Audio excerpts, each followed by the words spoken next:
Bạnជំរាបសួរក៏ដូចជាសួស្តីទៅដល់ពុកម៉ែបងប្អូនទាំងអស់គ្នាស្វាគមន៍មកកាន់វីដេអូថ្មីហើយថ្ងៃនេះផងដែរគឺខ្ញុំមានប្រធានបទថ្មីមួយទៀតដើម្បីមកចែកជូនទៅដល់ពុកម៉ែបងប្អូនទាំងអស់គ្នាឲ្យបានដឹងហើយប្រធានបទរបស់យើងថ្ងៃនេះគឺយើងនិយាយអំពីគុណសម្បត្តិឬក៏និយាយអំពីអត្ថប្រយោជន៍របស់អរម៉ូន Baclobuterol ជាទូទៅប្រភេទអរម៉ូននេះ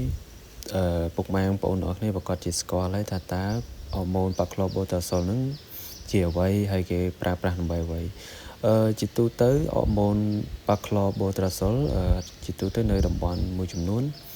គឺកសិករគាត់និយមហៅជាថ្នាំបាទឿឬក៏ជាថ្នាំដែលធ្វើឲ្យស្រូវរបស់យើងនឹងបង្អាក់ការលូតលាស់ហើយក្នុងនោះផងដែរក៏វាមានមុខងារឬក៏អត្ថប្រយោជន៍សំខាន់ផ្សេងដែលពុកម៉ែបងប្អូនទាំងអស់គ្នាគួរតែស្វែងយល់បន្ថែមហើយអត្ថប្រយោជន៍របស់វានោះគឺទី1គឺវាជួយកាត់បន្ថយការដួលរលំជាទូទៅធម្មតានៅពេលដែលយើងបាច់អរម៉ូន Baclo នេះបូកជាមួយនឹងជីឬក៏យើងបាញ់ជាទូទៅវាអាចធ្វើឲ្យដំណាំស្រូវរបស់យើងនឹងវាបង្អាក់ដល់ការលូតលាស់ធ្វើឲ្យស្រូវរបស់យើងនឹងវាអត់លូតខ្ពស់ទេវាទូចដើមធំប៉ុន្តែវាខ្លីអញ្ចឹង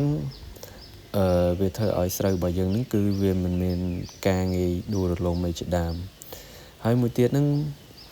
វាជួយបង្កើនទៅដល់ការបែកគុំជាទូទៅប្រភេទអរម៉ូននេះនៅពេលយើងប្រើប្រាស់ច្រើនវាអាចនឹងធ្វើឲ្យស្រូវរបស់យើងបែកគុំល្អហើយដើមវារឹងមាំអញ្ចឹងវាអាចនឹង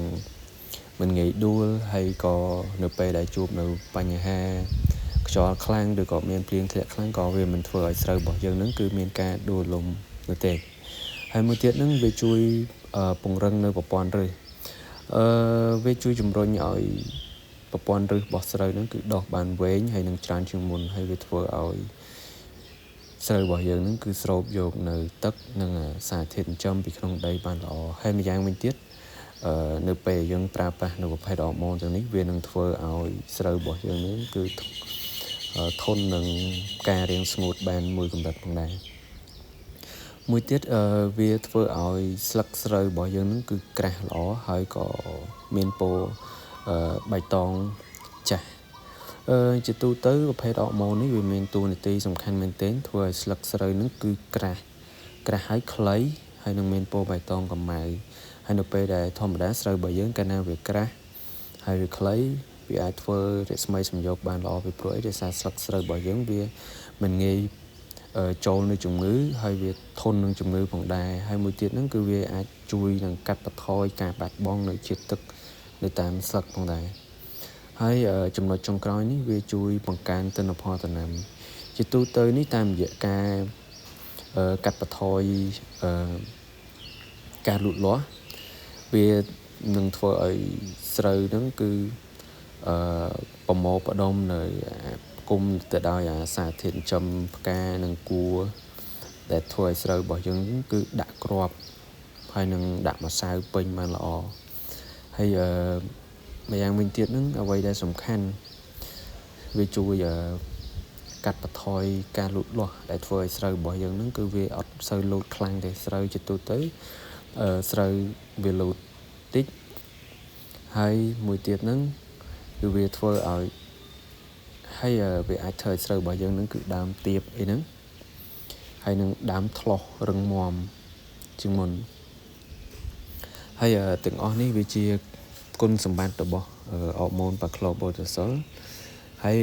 មិនតែប៉ុណ្ណោះនោះទេអរម៉ូន Baclo នេះវាមានទាំងគុណសម្បត្តិនិងគុណវិបត្តិហើយ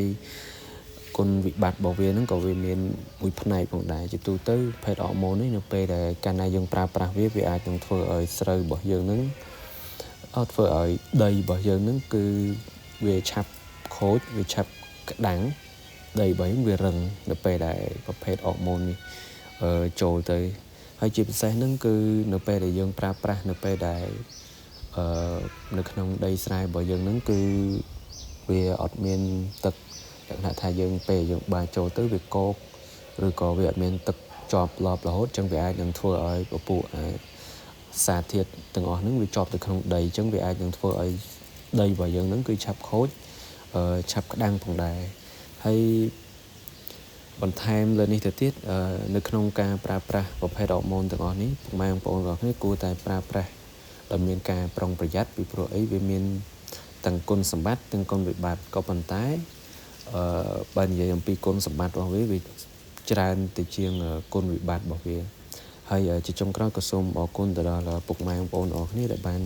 តាមដានវីដេអូតាំងពីដើមរហូតមកដល់ចប់ហើយក៏សូមពុកម៉ែបងប្អូនទាំងអស់គ្នាជួយចុច Subscribe channel របស់ខ្ញុំអ្នកមួយទៅដើម្បីទទួលបាននៅវីដេអូថ្មីៗដែលខ្ញុំនឹងធ្វើជូនចែករំលែកអំពីចំណេះដឹងកសិកម្មដែលខ្ញុំធ្លាប់ជួបកន្លងមកហើយក៏ជាម្យ៉ាងវិញទៀតហ្នឹងគឺសុទ្ធសឹងតែជាបទពិសោធន៍ដែលខ្ញុំដកស្រង់ចេញពីកសិករនៅតាមតំបន់នីមួយៗនៅតាមខេត្តនៅតាមស្រុកភូមិនីមួយៗផងដែរហើយក៏សូមអរគុណពុកម៉ែបងប្អូនទាំងអស់គ្នាដែលបានតាមដានតាំងពីដើមរហូតដល់ចប់បាទហើយសូមអរគុណ